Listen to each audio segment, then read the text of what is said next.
আচ্ছা, কি করব আমরা? কনকেটেনেশন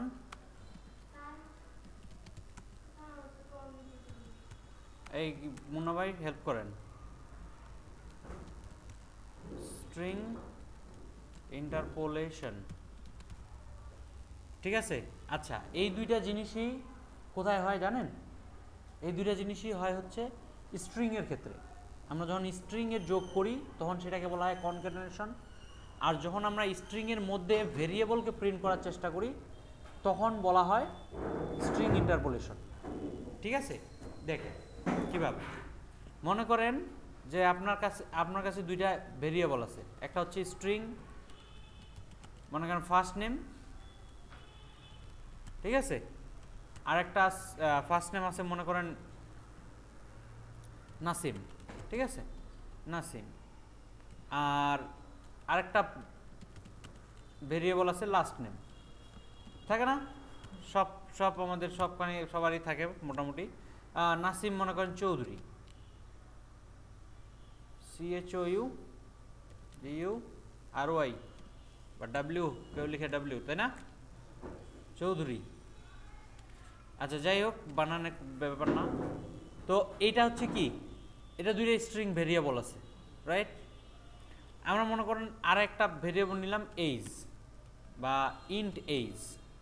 age age is equal to দিলাম যে নাসিম চৌধুরীর বয়স 44 বছর, ঠিক আছে। আচ্ছা, এই যে আমাদের কাছে দুইটা ভেরিয়েবল আছে ফার্স্ট নেম লাস্ট নেম, এই দুইটা আমি যোগ করি, হ্যাঁ, সেটাকে বলা হবে কনকেটেনেশন। কারণ নর্মাল যোগ কি? অ্যারিথমেটিক যোগ, তাই না? যোগ করবো 5 আর 4 যোগ করে 9 হয়, এটা কি? অ্যারিথমেটিক যোগ। বাট স্ট্রিংয়ের ক্ষেত্রে যখন আমরা কিসের ক্ষেত্রে কাজ করব? স্ট্রিংয়ের ক্ষেত্রে যখন আমি যোগ করব সেটাকে বলা হবে কনকেটেনেশন। তো কীভাবে করতে পারি? যে এইখানে একটা ভেরিয়েবল নিলাম, মনে করো যে ফুল নেম নামে একটা ভেরিয়েবল নিলাম, সেটাতে রাখলাম first name plus last name. রাখতে পারবো না? তো এই এখন যদি আমি প্রিন্ট করি কাকে, এখন যদি আমি প্রিন্ট করি ফুল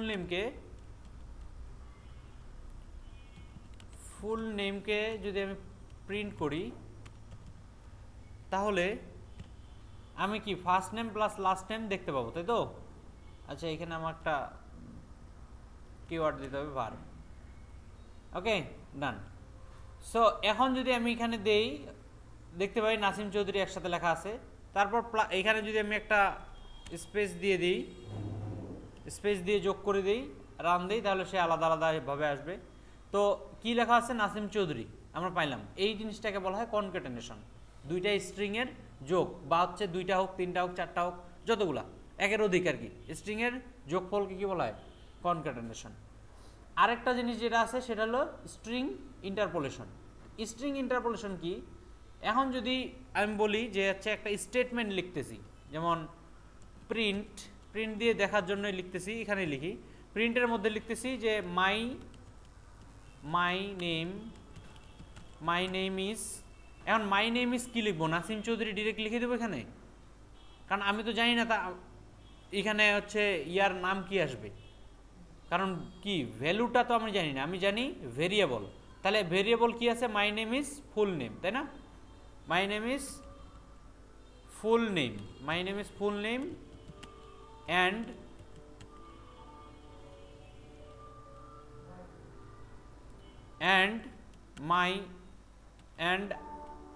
I am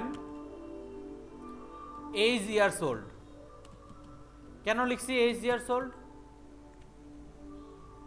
দেখেন, এখানে আমি বলতেছি যে my name is full name. কেন ফুল নেম বলতেছি? ফুল নেম মানে কি? এটা না নাসিম চৌধুরী। আর এইজ মানে কি? 44।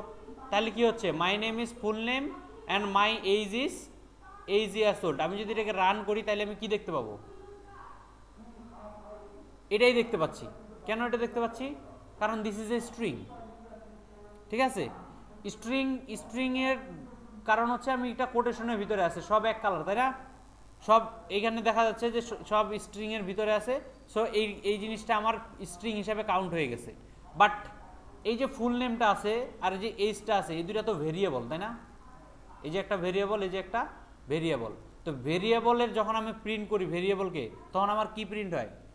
ভ্যালু প্রিন্ট হয়, ঠিক আছে? তো ভ্যালু প্রিন্ট করতে হবে। তো এই জিনিসগুলো যে ভ্যালু আছে, এই জন্য এর সামনে আমাকে এই স্ট্রিংয়ের ভিতরে যখন থাকবে তখন তাকে আমাকে একটা ডলার সাইন দিতে হবে। কি দিতে হবে?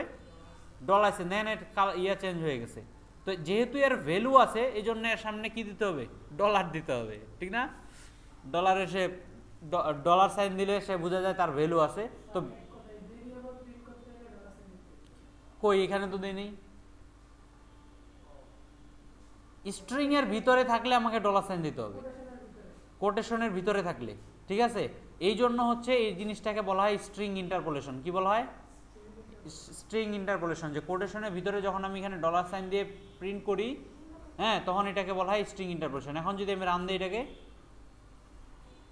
তাহলে দেখেন my name is Nasim Chowdhury and I am 44 years old. কি ঠিক আছে? বোঝা গেছে? তো এই জিনিস, এটাই হলো স্ট্রিং এর কনক্যাটেনেশন আর স্ট্রিং ইন্টারপোলেশন। ফার্স্ট ক্লাস থেকে শুধু এটাই বাদ ছিল, বোঝা গেছে? এখন একটা কাজ করো, সেটা হলো তুমি তোমার মতো করে দুইটা ভেরিয়েবল বানাও এবং ওই ভেরিয়েবলটা এইভাবে স্ট্রিং ইন্টারপোলেশনের মাধ্যমে প্রিন্ট করে দেখাও।